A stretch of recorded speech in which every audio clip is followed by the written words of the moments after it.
मोक्षमार्गस्य नेतारं भेत्तारं कर्मभूभृताम् ज्ञातारं विश्वतत्त्वानां वन्दे तद्गुणलब्धये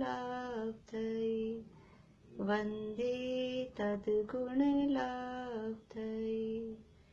मोक्षमार्ग के नेता एवं कर्म पर्वतों के भेदक और विश्व के सब तत्वों के ज्ञायक चेतन संवेदक सद्गुण आप समान प्राप्त हो यही भावना भाकर देव विनय पूर्वक करूं वंदना बारंबार जिनेश्वर देव बारंबार जिनेश्वर देव।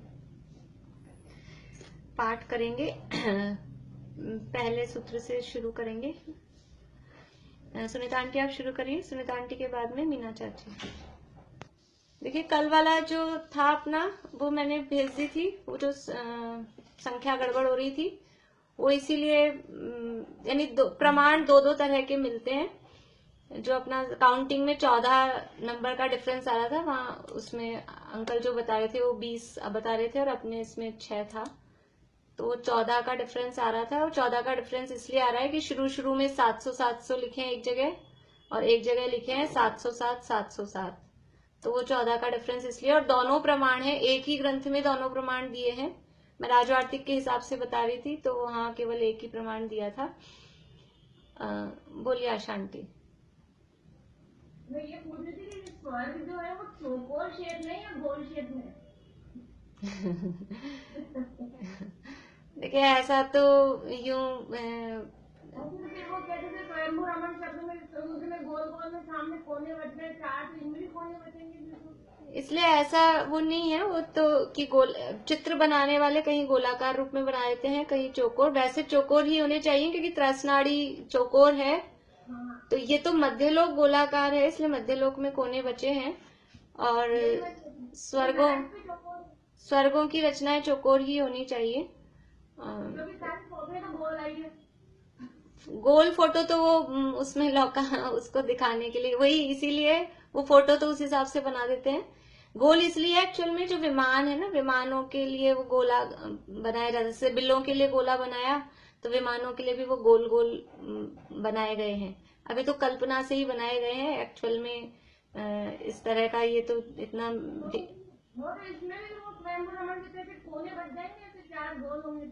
हाँ, इसलिए वो वहां तो वो कोने भी जो होंगे तो वहां पे भी उनके जो भी बाग बगीचे होंगे वो होंगे। अगर गोलाकार भी होंगे विमान तो वो जो बाग बगीचे मतलब कोनों में भी वो है तो एरिया स्वर्ग का ही, एरिया तो स्वर्ग का ही है।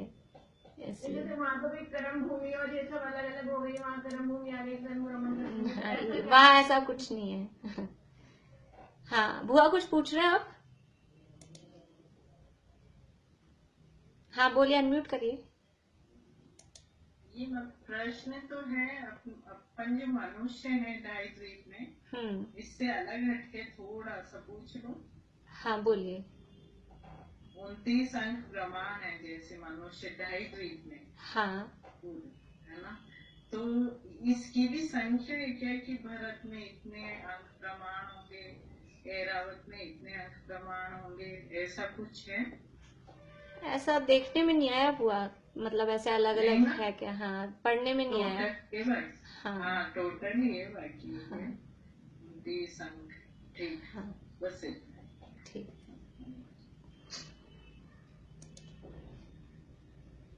तो वो कल वाला आप लोगों को क्लियर हो गई बात कि वो टोटल जो भी संख्या है 14 का डिफरेंस है, कोई मतलब ऐसा नहीं, और दोनों प्रमाण है। तो और अपने को मैंने तो केवल आपको बताने के लिए बताया कि इनकी इतना जरूर है कि जो लौकांतिक देव हैं इनकी निश्चित संख्या है, निश्चित जीव ही लौकांतिक देव बनते हैं, निश्चित संख्या वाले ही। ऐसा नहीं कि असंख्यात तो जीव कोई भी लौकांतिक देव बन जाएगा, ऐसा वहां पर नहीं है। अब आज हम देखते हैं कि कौन से जीव यहाँ से मरकर और देवगति में कहाँ तक उत्पन्न होते हैं, वो हमें देखना है कि कौन से जीव देवगति में कहाँ तक उत्पन्न होते हैं। तो आप ऐसे 2 कॉलम बना लें कि एक साइड में तो जीव लिख लें और फिर उत्पन्न होने का स्थान दूसरे साइड में लिख लें। तो सबसे पहले देखिए, देवगति में कोई भी 1 इंद्रिय, 2 इंद्रिय, 3 इंद्रिय, 4 इंद्रिय जीव मर के देव नहीं बन सकता। 1 इंद्रिय से 4 इंद्रिय तक के जीव मर के नरक भी नहीं जाते और 1 इंद्रिय से 4 इंद्रिय तक के जीव मर के देव में भी नहीं जाते, दोनों में ही नहीं जाते। तो वो 1 इंद्रिय से 4 इंद्रिय या तो मनुष्य बनेंगे या तिर्यंश बनेंगे, जैसा यथायोग्य जो जिसको बनना हो उस हिसाब से बनते हैं। तो देव में सबसे पहले, यानी अपन नीचे से स्टार्ट करें तो देव में कौन जाएंगे, कौन देव बनेंगे? तो असैनी पंचेंद्रिय जीव देव गति में जा सकते हैं। असैनी पंचेंद्रिय समझ में आता है कि 5 इंद्रियां जिनके हैं लेकिन मन नहीं है, मन से रहित जो असैनी जीव हैं, वो मन रहित जीव हैं, वो असैनी कहलाते हैं। और 5 इंद्रियां होती हैं तो वो जीव कहलाते हैं असैनी पंचेंद्रिय। ऐसे असैनी पंचेंद्रिय, और ये केवल तिर्यंचों में ही होते हैं असैनी पंचेंद्रिय। असैनी पंचेंद्रिय तिर्यंच पहले नंबर पे है। असैनी तिर्यंच वो हो सकते हैं भवनवासी और व्यंतर।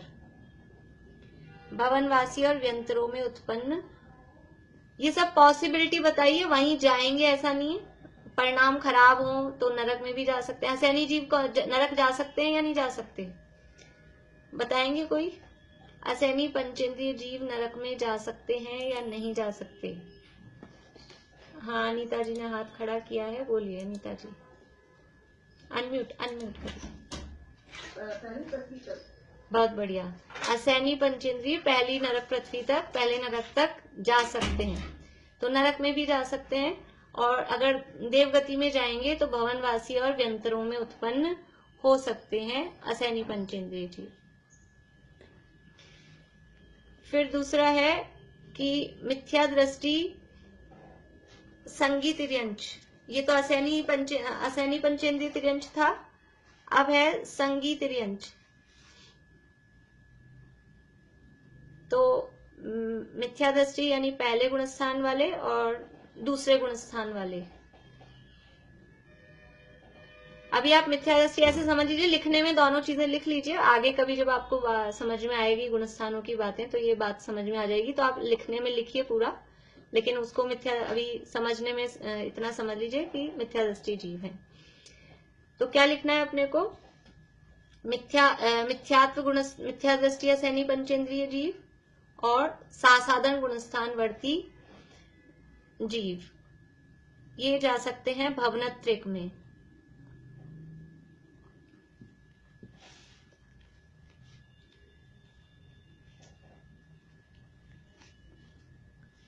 भवनत्रिक से 12वें स्वर्ग तक,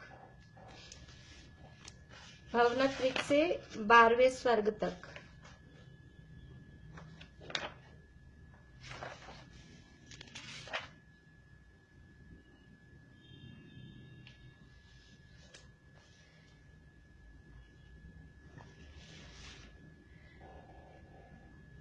फिर से बोलती हूँ, संगी पंचेंद्रिय मिथ्या दृष्टि तिर्यंच और सासाधन गुणस्थानवर्ती यानी दूसरे गुणस्थानवर्ती तिर्यंच, वो भवनत्रिक से लेकर और 12वें स्वर्ग तक, जहां भी जैसे भी उनको उत्पन्न होना हो उस हिसाब से उत्पन्न हो सकते हैं। यानी 12वें स्वर्ग तक तिर्यंच जा सकते हैं। मिथ्या दृष्टि तिर्यंच भी इतना पुण्य, इतना शुभ भाव करते हैं कि 12वें स्वर्ग तक जा सकते हैं। इसके बाद में है सम्यक दृष्टि तिर्यंच। सम्यक दृष्टि तिर्यंच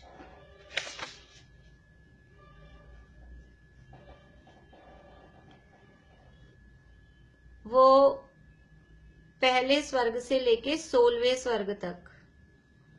सम्यक दृष्टि तिर्यंच पहले सौधर्म स्वर्ग से लेके 16वें अच्युत स्वर्ग तक जा सकते हैं।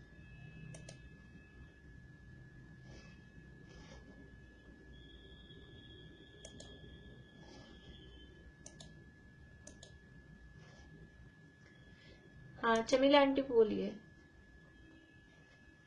ये लिखना कैसे? आपने कॉलम बनवाए थे जीव, तो इधर क्या लिखना है वो चीज समझ में नहीं आ रही। तो यानी एक साइड ऐसे लिखिए, एक बार आप बता दीजिए बोर्ड पे, थोड़ा सा समझ में नहीं आया तो डिस्कस हो गया मतलब। जैसे ये लिखा अपन ने असैनी, इधर लिखा असैनी पंचेंद्रिय तिर्यंच, ये पहला नंबर हो गया, ये पहला नंबर। तो ये लिखा अपन ने भवनवासी और व्यंतर में, इन दो में उत्पन्न हो सकते हैं। फिर यहाँ पे लिखेंगे दूसरा सैनी पंचेंद्रिय मिथ्या दृष्टि, सैनी पंचेंद्रिय मिथ्या दृष्टि मैं शॉर्ट में लिख रही हूँ, और दूसरे गुणस्थानवर्ती,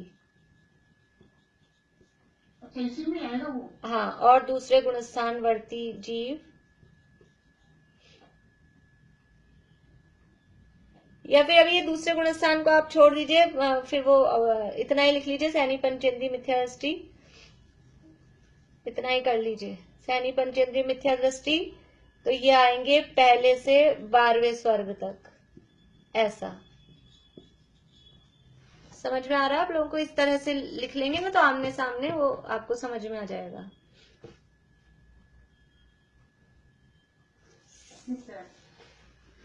तो यहाँ ऊपर हेडिंग चल जाएगी जीव, मतलब कौन सा जीव, ऐसे ही लिख लीजिए कौन सा जीव, और फिर इधर लिख लीजिए किस स्वर्ग तक, हेडिंग में कौन सा जीव और इधर किस स्वर्ग तक।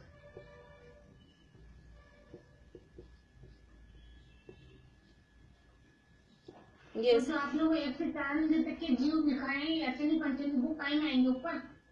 1 से 4 इंद्रिय, 1 से 4 इंद्रिय तो मैंने ये बताया कि वो स्वर्ग में पैदा ही नहीं होते, तो उसका तो यहाँ कॉलम कैसे बनाएंगे। और अगर अपन को लिखना है तो लिख सकते हैं, ऐसा भी लिख सकते हैं, एक ऊपर मतलब अगर लिख लिया आपने तो 1 से 4 इंद्रिय जीव, यहाँ लिख लीजिए स्वर्ग में उत्पन्न ही नहीं होते, ऐसा करके। धन्यवाद। हाँ वर्षा भाभी, आप क्या पूछ रहे थे? यही बात, हो गया बात। ठीक ठीक।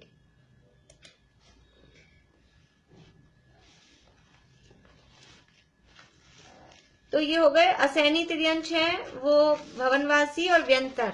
देखिए भवनत्रिक नहीं कहा है, भवनवासी और व्यंतर दो कहे हैं, इसमें उत्पन्न हो सकते हैं।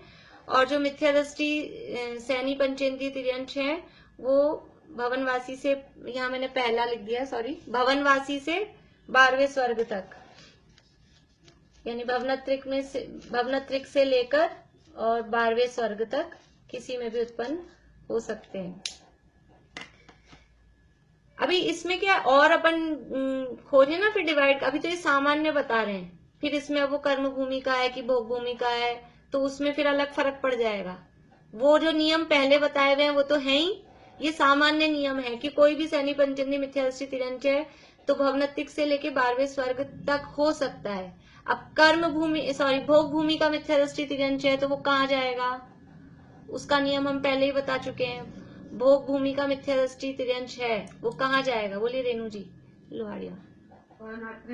वो भवनत्रिक में ही जाएगा। फिर आप ऐसे नहीं कह सकते कि आपने तो कहा था 12वें तक जा सकता है तो वो उसको हम 5वें में भेज दें कि 7वें में भेज दें, उसका तो जो नियम है वो है ही। ऐसे ही भी सम्यक दृष्टियों का अपन लिखेंगे तो अभी बताया पहले से 16वें स्वर्ग तक जा सकते हैं, तो अगर भोग भूमि का है सम्यक दृष्टि है तो पहले दूसरे से ऊपर नहीं जा सकेगा। वो जो नियम पहले अपन ने देख रखे वो नियम तो रहेंगे, उन नियमों के अंदर ही ये थोड़ा बड़ा करके, वाइड करके उसको बताया, सामान्य रूप से सबको एक में इंक्लूड करके, ठीक है। इसके बाद में हुआ ये हो गया सैनी सम्यक दृष्टि जो तिर्यंच है, सम्यक दृष्टि तिर्यंच पहले से 16वें स्वर्ग तक।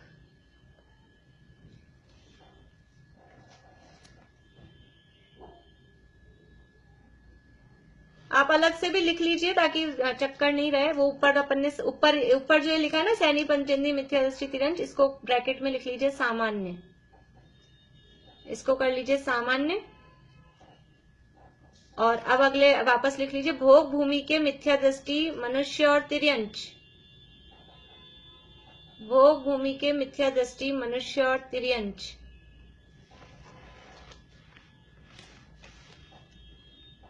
वो जाएंगे भवनत्रिक में। उसके आगे सामने है भवनत्रिक। भोग भूमि के मिथ्या दृष्टि मनुष्य और तिर्यंच भवनत्रिक में।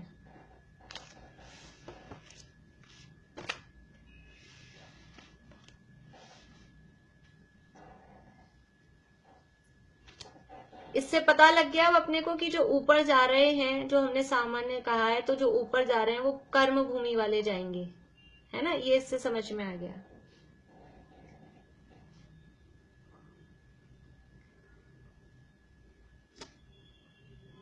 कर्म भूमि के अलग बना लीजिए पॉइंट। और कर्म भूमि के मिथ्या दृष्टि तिर्यंच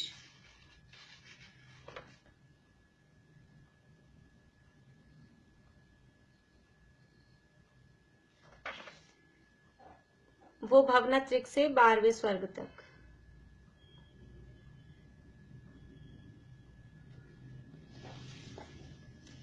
भवनत्रिक से 12वें स्वर्ग तक।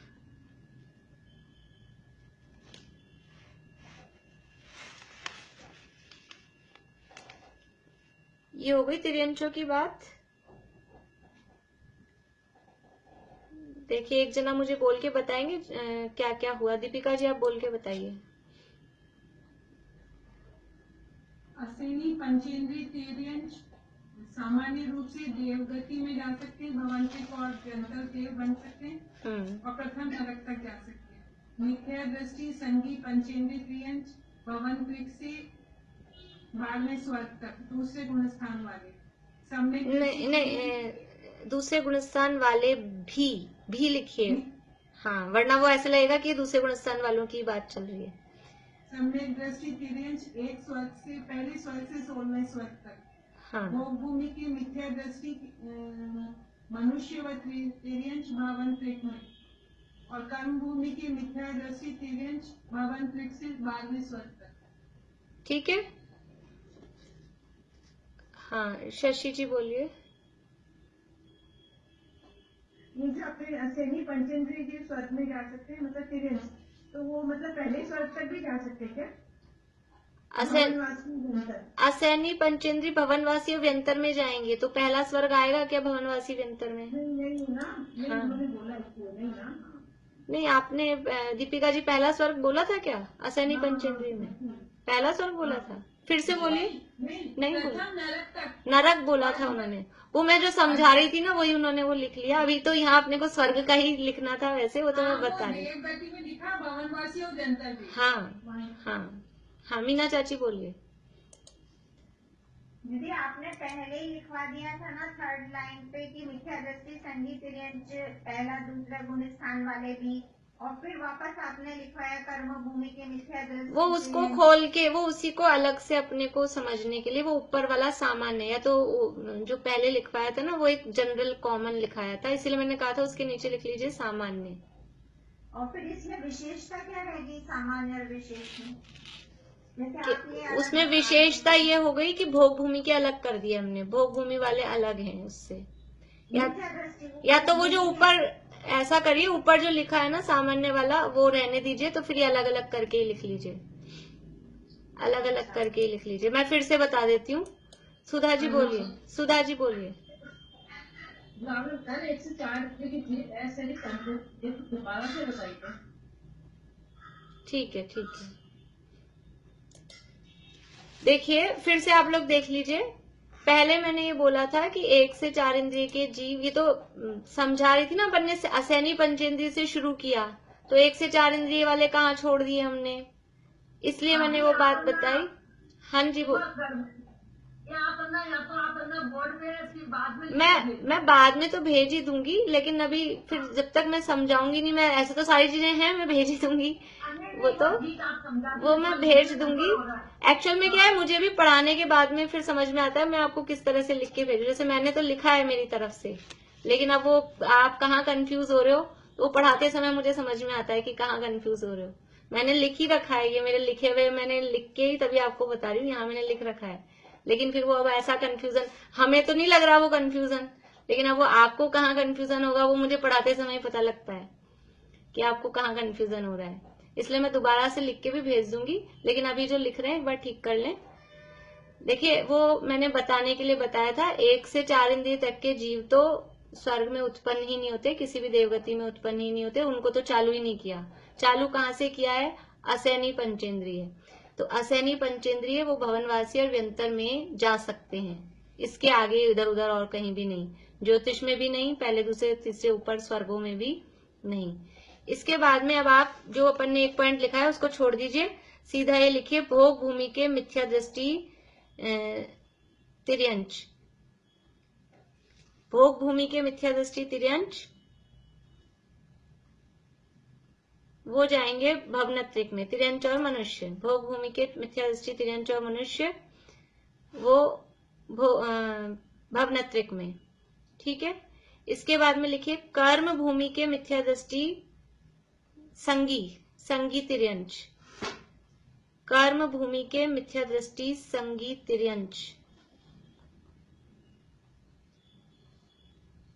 वो जाएंगे भवनत्रिक से 12वें स्वर्ग तक, ठीक है।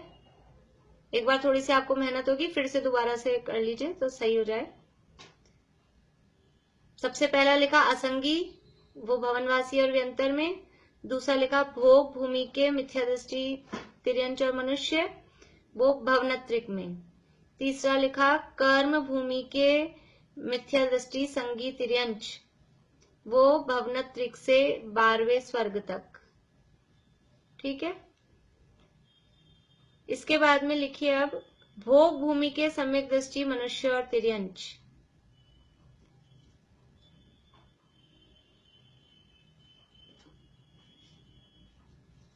भोग भूमि के सम्यक दृष्टि मनुष्य और तिर्यंच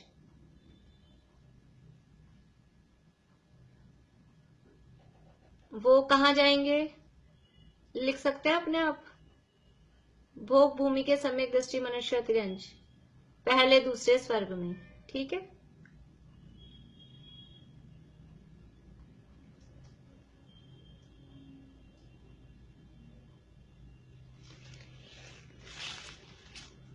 अब कर्म भूमि के सम्यक दृष्टि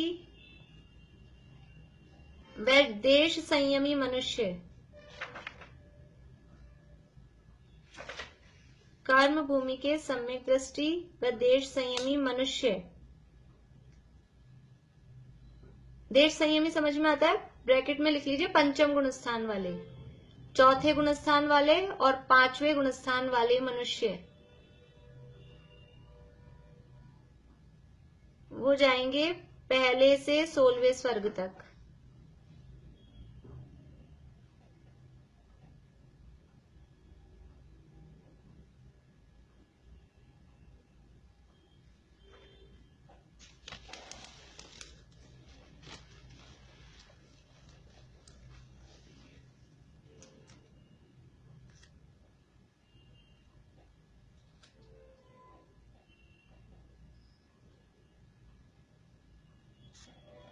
इसके बाद में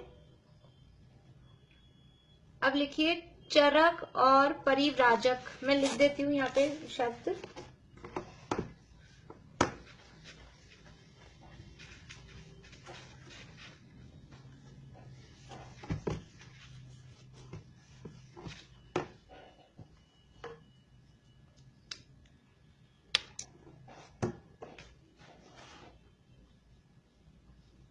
चरक और परिव्राजक।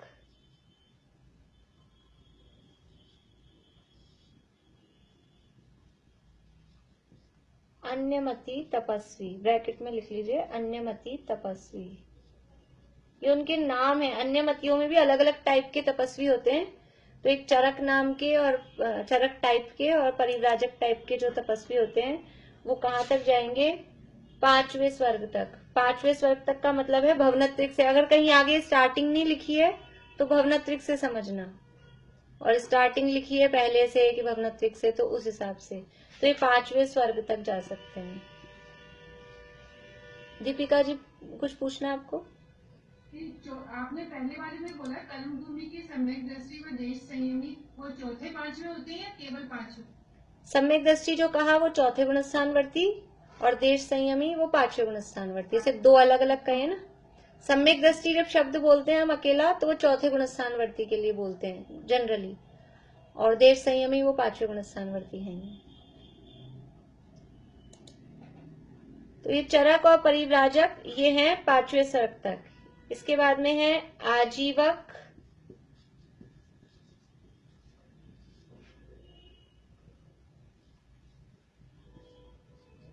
कांजी,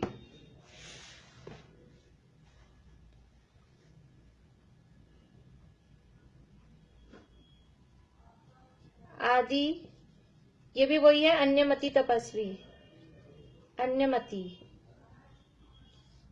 ये उत्पन्न होते हैं 12वें स्वर्ग तक।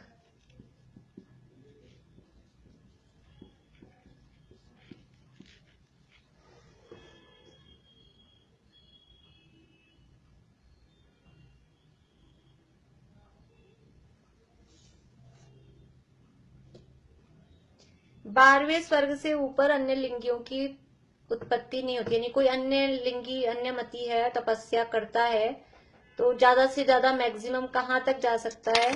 12वें स्वर्ग तक। उससे ऊपर कोई भी अन्य मति नहीं जा सकता है।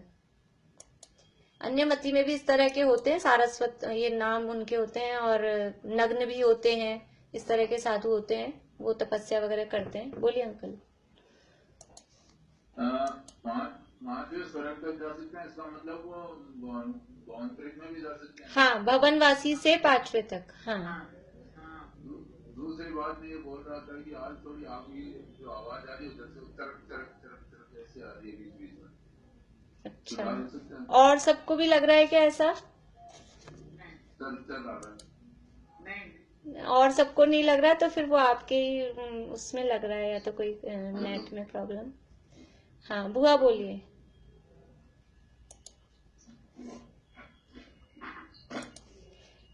बुआ म्यूट हो गए आप, अनम्यूट करिए।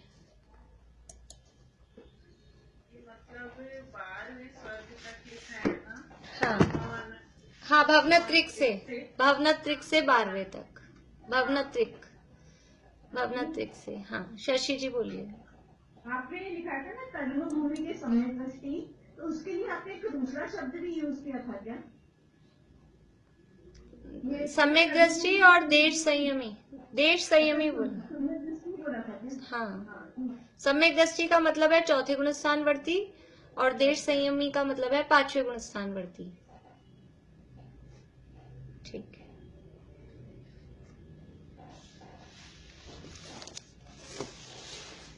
इसके बाद में लिखिए, ये जो अपन ने लिखा है आजीवक, कांजी आदि, ये जो भी नीचे लास्ट में लिखा है, इसमें भी दो मत मिलते हैं। फिर हो सकता है कहीं अपने को वो कंट्रोवर्सी खड़ी हो। यानी राजवार्तिक वगैरह में 12वें स्वर्ग तक कहा है, पर किसी किसी ग्रंथ में 16वें स्वर्ग तक भी कहा है, पर ज्यादा यही चलता है। तो आप ब्रैकेट में लिख सकते हैं कि इसका दूसरा प्रमाण 16वें स्वर्ग तक भी कहा गया है मतांतर से, अन्य यानी किन्हीं और आचार्यों की अपेक्षा 16वें स्वर्ग तक भी इसको कहा है। हाँ सुधा जी बोलिए। कर्म भूमि के देश संयमी और सम्यक कौन से होते जाते हैं? 16वें स्वर्ग तक। 1 से 16 तक। हाँ, 1 से 16। और ये जो चरक और परिव्राजक है, जो मतलब भवनत्रिक वाले हैं कि भवनवासी है? चरक और परिव्राजक भवन, भवनवासी है या भवनवासी में भी जा सकते हैं, व्यंतर में भी, ज्योतिष में भी, और फिर पहले दूसरे तीसरे चौथे पांचवें, इन सब में। भवनत्रिक लिखेंगे ना? हाँ, भवनत्रिक से भी कह सकते हैं, एक ही बात है। भवनवासी बोलने में स्टार्टिंग में भवनवासी आ गया तो व्यंतर ज्योतिष उसके बाद में काउंट होते हैं। तो भवनवासी से 5वां कह सकते हैं, या भवनत्रिक से 5वां कह सकते हैं। वो आपको जैसे समझ में आए, आप अपने हिसाब से कि आपको ऐसे समझ में आएगा, आप वैसे लिख लीजिए।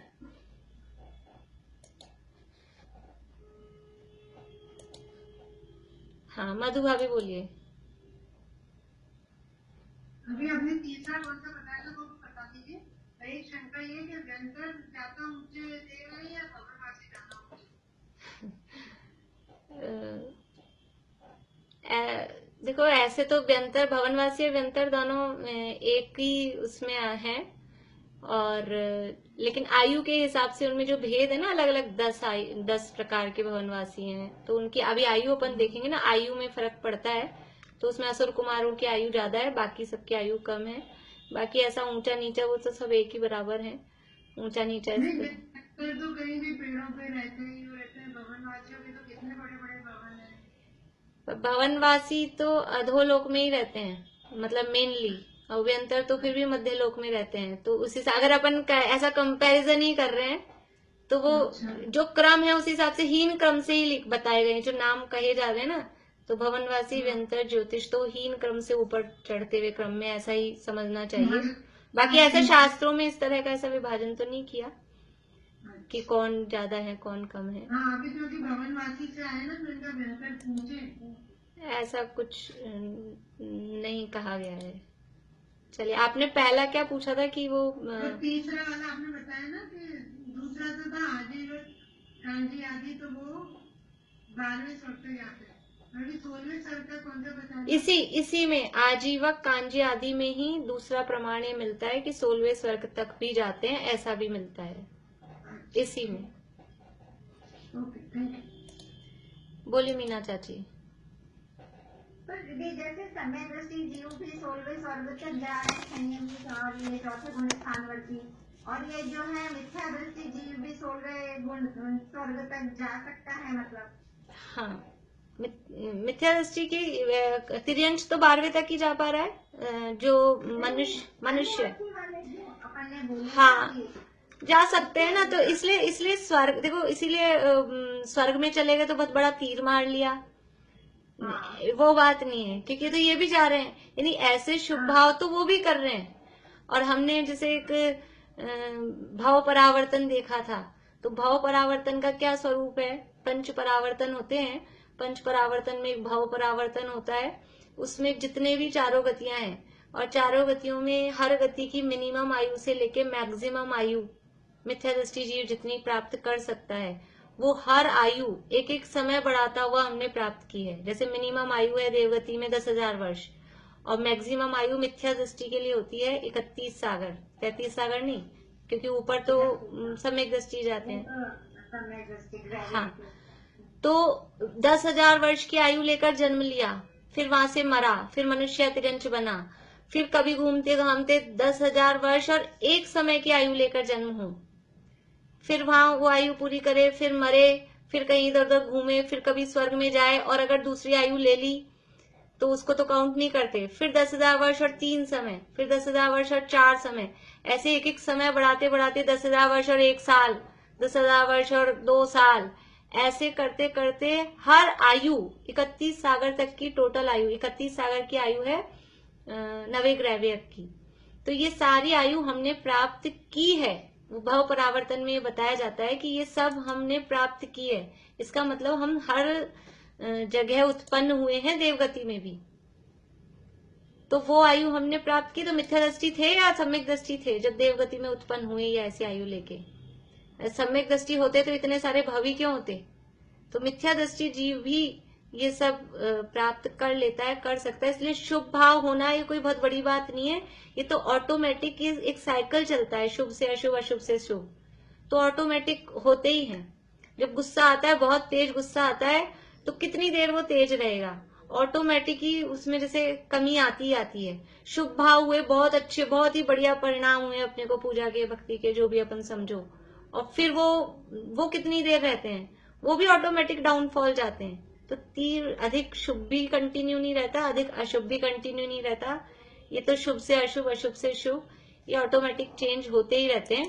तो इसके कारण वो सब तरह के परिणाम जीव करता है, तो सब तरह की आयु वो बंधती रहती है।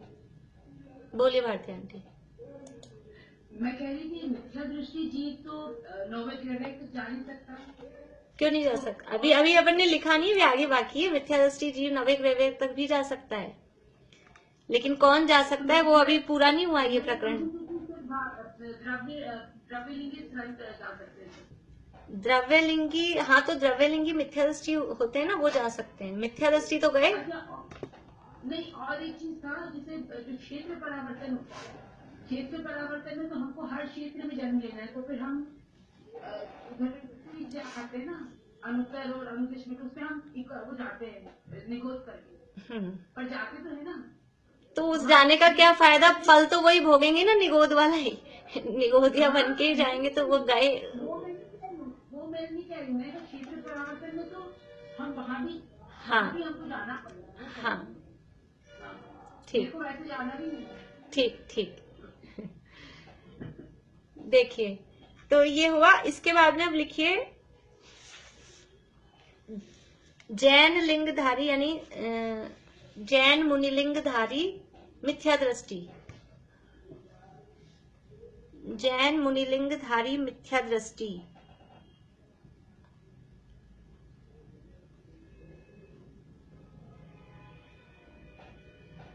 वो है नवे ग्रैव्यक तक। नवे ग्रैव्यक तक मतलब वही भवनवासी व्यंतर ज्योतिष से लेके नवा ग्रैव्यक। नवा ग्रैव्यक मतलब सबसे टॉप वाला जो है पटल, वहां नवे ग्रैव्यक तक। अब ये कौन जाएगा, कोई भी जैन मिथ्या दृष्टि मुनिलिंगधारी हो, वो नहीं, वो पूरा उत्कृष्ट तप तपने वाला, यानी बाहर से सच्चे असली भावलिंगी मुनिराज में और उस द्रव्यलिंगी मुनिराज में कोई फर्क नहीं दिखाई दे। वो अंदर में जरासी कोई, जरासी मतलब है बहुत बड़ी, लेकिन अंदर में श्रद्धा की जो गलती है, वो भूल, उस भूल के कारण वो मिथ्या दृष्टि। लेकिन ऐसा नहीं कि बाहर में कुछ भी कर रहा है, कि साहब वो तो ग्रैव्यक तक भी जा सकते हैं, तो बाहर में कुछ भी चले, कैसा भी आचरण। समितियों का, गुप्तियों का, जो 28 मूल गुण है, 5 महाव्रतों का, 5 इंद्रिय विजय, ये सारे बराबर पालन करते हैं, और इतना इतना उत्कृष्ट पालन करते हैं। यानी क्षमा भाव, 10 धर्म, 12 तप, 10 धर्म, ये सब मुनिराजों के कहे गए हैं मूल गुण। तो किस तरह से उनके अंदर क्षमा भाव होता है कि कोई व्यक्ति उनपे उपसर्ग करे, द्रव्यलिंगी मिथ्या दृष्टि मुनि दशा में, तो उनकी पूरी चमड़ी उधेड़ दी, और चमड़ी उधेड़ कर उसमें नमक मिर्च डाल दिया। अपने जरा सा कट लग जाता है, और अपने तो पानी, नल के नीचे भी हाथ जाता है ना, तो जलन मचती है उससे, पानी से ही, और वो उनकी पूरी चमड़ी निकाल दी, यानी समझ लो पूरे शरीर में घाव हो गया, और फिर उसमें नमक और मिर्ची डाली जाए तो कैसी स्थिति होगी। और तो भी उनके ऐसा क्षमा भाव कि बाहर से तो कुछ कहने का बात ही नहीं है, आंख में पूरी की पूरी लाल हो जाए वो भी बात नहीं है, आंख की किनारी भी एकदम बारीक भी, वहां भी लाल नहीं होती, यानी अंदर से इतनी क्षमा भाव, ऐसा तब भी गुस्सा नहीं आता। ऐसा उत्कृष्ट जो आचरण करने वाले इस टाइप के जो द्रव्यलिंगी होते हैं, वो नवे ग्रैव्यक तक जाते हैं। कोई भी मुनि बन गए, नग्न दिगंबर हो गए, और कैसा भी आचरण कर रहे हैं, नीचे देख के चलना नहीं है, परिग्रह का ठिकाना नहीं है, और फिर कहे हम द्रव्यलिंगी हैं और हम ग्रैव्यक में चले जाएंगे, ऐसा नहीं। तो इस तरह का जो आचरण करने वाले, बिल्कुल उत्कृष्ट आचरण करने वाले, वो नवे ग्रैव्यक तक जा सकते हैं। हम कभी गए हैं कि नहीं गए ऐसा मुनि बन के नवे ग्रैव्यक? अनंत बार गए हैं। मुनिव्रत धार अनंत बार ग्रीवक उपजायो, कहाँ लिखा है, पढ़ा है सबने? छैड़ाला में लिखा है, मुनिव्रत धार अनंत बार ग्रीवक उपजायो। अनंत बार हमने मुनिव्रत धारण किया। कितनी बार धारण किया कि उसके पीछे कमंडल इकट्ठे किए जाएं, हम जितनी बार मुनि बने हैं, तो वो पीछे कमंडलों का ढेर सुमेरु पर्वत जितना हो जाए, 1 लाख योजन का। इतनी बार हम मुनि बने। इन कौन से मुनि बने कि वो झूठे ही बन के रह गए, सच्चे नहीं बने। तो ये द्रव्यलिंगी जो जैन मुनिलिंगधारी हैं, वो नवे ग्रैव्यक तक जा सकते हैं। और भावलिंगी मुनिराज, भावलिंगी मुनिराज मतलब सच्चे मुनिराज, वो सौधर्म स्वर्ग से, यानी पहले स्वर्ग से सर्वार्थ सिद्धि तक, पूरा टॉप तक।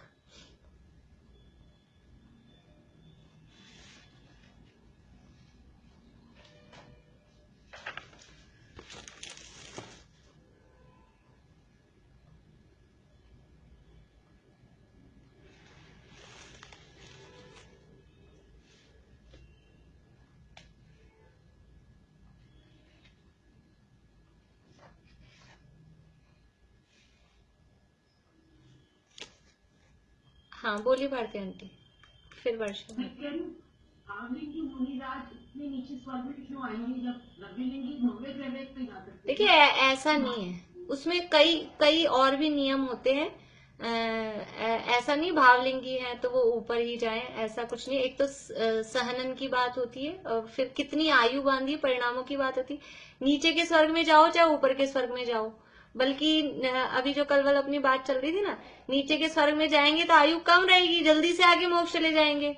ऊपर के स्वर्गों में गए इतनी 31 सागर की, 32 सागर की, 33 सागर की आयु, कितना लंबा टाइम वहीं रहना पड़ेगा चौथे गुण स्थान में। अभी यहाँ पर हैं भावलिंगी मुनिराज हैं, मतलब है 6ठे 7वें गुण स्थान में। कोई 6th 7th क्लास में हो और वहां देवगति में पहुंचते ही चौथा गुण स्थान हो जाता है, 4th क्लास हो जाती है। 6th 7th से 4th में पहुंच गए तो उनको अच्छा लगेगा कि क्या लगेगा? अभी यहाँ पर देखो, अपनी ये भी बात चली थी, कषाएं कम होती हैं तो सुख बढ़ता है, कषायों से सुख का रिलेशन है, अपोजिट। तो यहाँ है 3 कषाय चौकड़ी का अभाव, 3 कषाय चौकड़ी का भी क्षय दबी हुई है, तो उससे उस जन्य उनको जो सुख हो रहा है उसका आनंद आ रहा है। अब वहां चौथे गुण स्थान में पहुंच गए, देव में पहुंचने के बाद तो 1 कषाय यानी 2 कषाय का वापस से उदय आ गया, 1 कषाय चौकड़ी का ही अभाव रह गया, 3 का उदय है। यहाँ पर केवल 1 का उदय था, वहां पर 3 का उदय आ गया। यहाँ पे 3 का अभाव था, वहां पर 1 ही का अभाव है, तो सुख बढ़ रहा है, आत्मिक सुख तो कम हो रहा है। तो जो 6ठे 7वें गुण स्थान में जो झूलने वाले हैं, इतना आनंद लेने वाले हैं, और उनको चौथे क्लास में पहुंचना, फिर वो 31 32 33 सागर तक रहना उनको जमता नहीं है। इसलिए कम से कम स्थिति 1-2 सागर में निपट के जल्दी से आके मोक्ष चले जाएं, वो बढ़िया है। इसलिए नीचे के स्वर्ग में गए तो कोई छोटे कम मतलब मुनिराज वो छोटे हैं, और ऊपर के स्वर्ग में गए तो वो बड़े हैं, ऐसा कुछ उससे नियम नहीं है। काल का भी फर्क पड़ता है, सहनन का भी फर्क पड़ता है, फिर परिणामों का जितनी स्थिति बांधी हो उसका फर्क पड़ता है। देवगति में जाते हैं, उससे मतलब और कहीं नहीं जाते। वर्षा भाभी बोलिए, फिर सरोज। तो भावलिंगी मुनिराज की मिथ्या दृष्टि तो ना होंगे, ये तो सम्यक दृष्टि होंगे ना। भावलिंगी का मतलब ही यही है। द्रव्यलिंग और भावलिंग का मतलब क्या, देखिए समझ लीजिए, हो सकता है कुछ लोगों को नहीं पता हो, पूछते भी नहीं है सब लोग। भावलिंगी किसे कहते हैं और द्रव्यलिंगी किसे कहते हैं? देखो, भावलिंग का मतलब है मुनिराज के जो योग्य है, मतलब जिस भूमिका में जितनी कषाय का अभाव होना चाहिए मुनिराज के, मिथ्यात्व के अभाव के साथ साथ अनंतानुबंधी, अप्रत्याख्यानावरण और प्रत्याख्यानावरण, इन 12 कषायों का अभाव जिनके हो, और उस पूर्वक बाहर में नग्न दिगंबर दशा हो, बाहर में नग्न दिगंबर दशा, और साथ में ये 3 कषाय चौकड़ी और मिथ्यात्व का अभाव, उसको कहते हैं भावलिंग। वो है भावलिंगी मुनिराज। और द्रव्यलिंग का मतलब है अकेला नग्न दिगंबर दशा। तो जो भावलिंगी हैं वो द्रव्यलिंगी होते हैं कि नहीं होते? जो भावलिंगी हैं वो द्रव्यलिंगी होते हैं या नहीं होते? जो अंदर भावलिंगी यानी 3 कषाय चौकड़ी के जिनका अभाव है, बाहर में उनके नग्न दिगंबर दशा होगी ही होगी, तो वो द्रव्यलिंगी तो है ही उनके। लेकिन उनको हम बोलेंगे क्या? उनको भावलिंगी बोलेंगे, क्योंकि अंदर में वैसी उनकी भूमिका है। लेकिन कोई जीव ऐसा हो कि अंदर में 3 कषाय चौकड़ी का अभाव नहीं हुआ, मिथ्यात्व भी रखा है, कषाय भी रखी है, और नग्न दिगंबर हो गए, तो अकेला द्रव्यलिंग हुआ, उनके भावलिंग नहीं हुआ। तो अकेले द्रव्यलिंग को यहाँ द्रव्यलिंगी शब्द कहते हैं।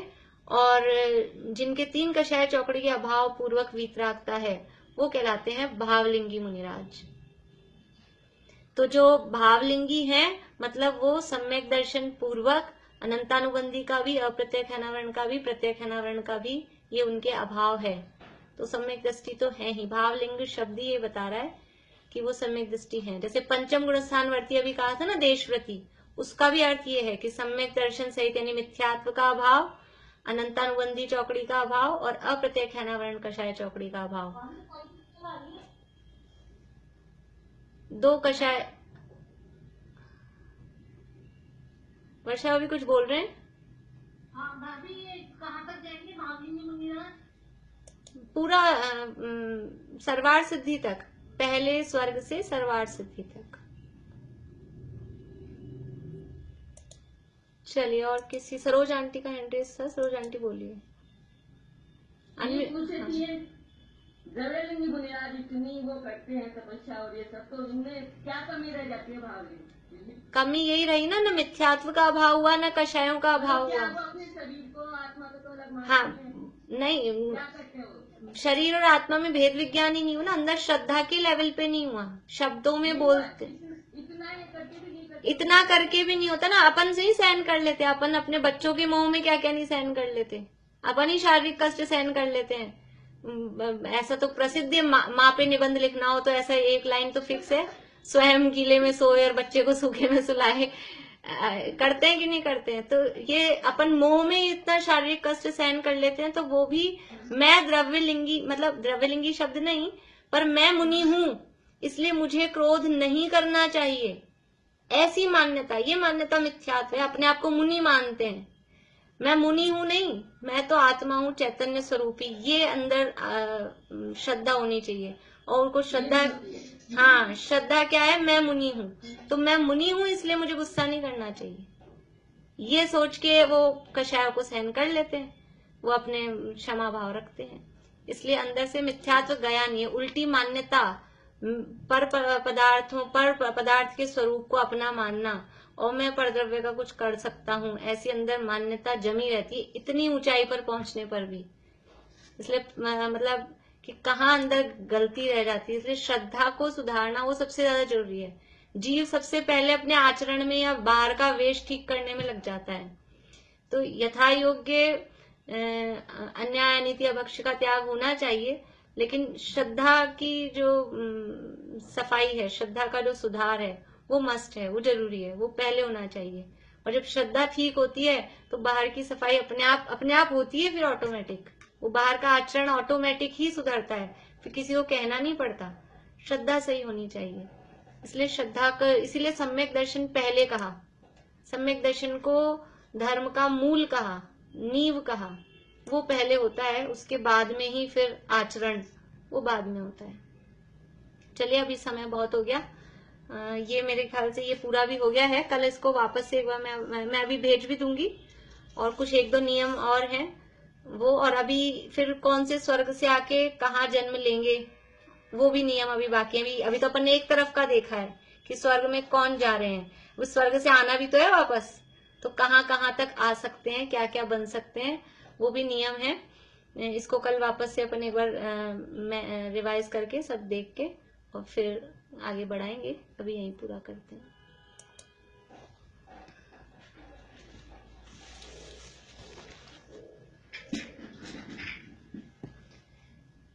निज आत्मा के भान बिन सुख मान कर रति राग में, सारा जगत नित जल रहा है वासना की आग में।